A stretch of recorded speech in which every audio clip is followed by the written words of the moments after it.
Hi there, 6 p.m. here in Moscow. This is Art International with me, Kevin Owen. Thanks ever so much for choosing us this hour. And there's big news that's just unfolded at the UN Security Council. The international bitterness over the crisis in Syria has been really laid bare. A special UN Security Council meeting underway, still continuing, but the main players in it have just been finished speaking in New York. In the past hour, Russian Foreign Minister Sergei Lavrov says that he wants a thorough and impartial investigation into that deadly attack on that UN aid convoy near Aleppo. But just finished speaking, US Secretary of State John Kerry said that listening to Mr. Lavrov made him feel as if he was, quote, in a parallel universe. I listened to my colleague from Russia, and I sort of felt a little bit like they're sort of in a parallel universe here. Russia has provided all information that it has regarding the attack against this convoy, including video, in real-time video, and we insist on a very thorough and impartial investigation of the attack on the humanitarian convoy.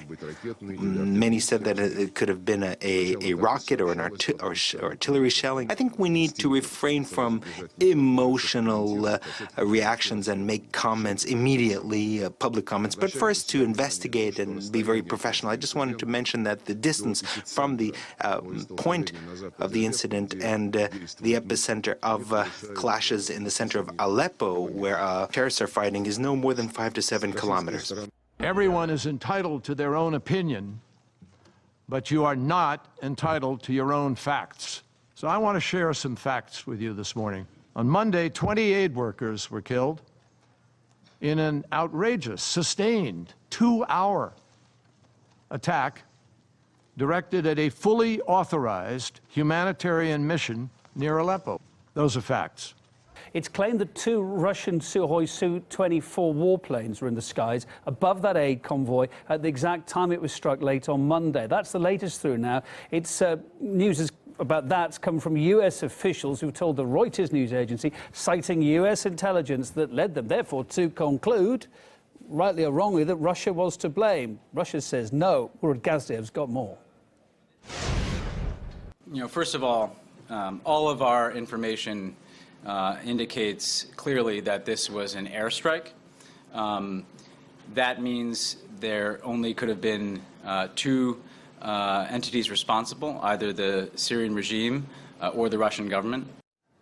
Okay, so that's what the Americans are saying. What's everyone else saying? The UN at first said that it was airstrikes that destroyed part of that convoy.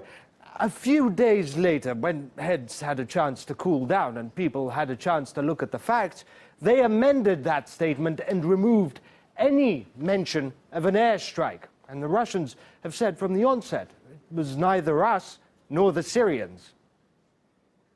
It couldn't have been the Syrian Air Force which hit the convoy, because the attack happened late in the evening. Syrian planes do not fly when it's dark. In fact, the Russians watched over the convoy as it made its way through parts of Aleppo, and they actually filmed a military vehicle belonging to either Nusra or the rebels. They're friendly in Aleppo, moving alongside the convoy, towing a howitzer, towing an artillery piece. Just a few hours after this video was shot, Nusra launched a major offensive, and there's a blank space. We don't know what exactly happened there. The next video that we got to see was of the convoy, or parts of the convoy, burning and burning, and white helmets telling us that it was the Russians and Assad that did this. However, when you look at the damage that's been done, it's inconsistent with what the United States is saying, that it was a pair of Russian tactical bombers that did this. First of all, the frames of the vehicles are more or less intact. If a Russian bomb, the sort of thing that the Su-24 uses, had fallen on that convoy, there would have been scraps left. It seems at the moment that the only witnesses that are being quoted by the Western media to blame an airstrike for this do in fact seem to come from the white helmets, although that position might change. And so therefore, we've got one interested party that seems to be claiming that this was an airstrike, and specifically they claim in their video on the BBC and elsewhere that this was a barrel bomb strike. In other words, that helicopters were used, and somehow these very clumsy weapons left no mark on the ground but did destroy this air convoy. Very interesting thing was also said by John Kerry. He claimed that the convoy was under sustained attack for 2 hours, which begs the question, how are 2 tactical bombers capable of bombing something for 2 hours straight without running out of bombs? Nevertheless, United States intelligence services tell us it was the Russians. Dana McAdams from the American think tank, the Ron Paul Institute, says all of a sudden the U.S. claims to know who did this and how it was done. The U.S. doesn't want to talk about the 62 Syrian soldiers that it killed a few days ago, and this very conveniently, perhaps coincidentally, completely changes the topic.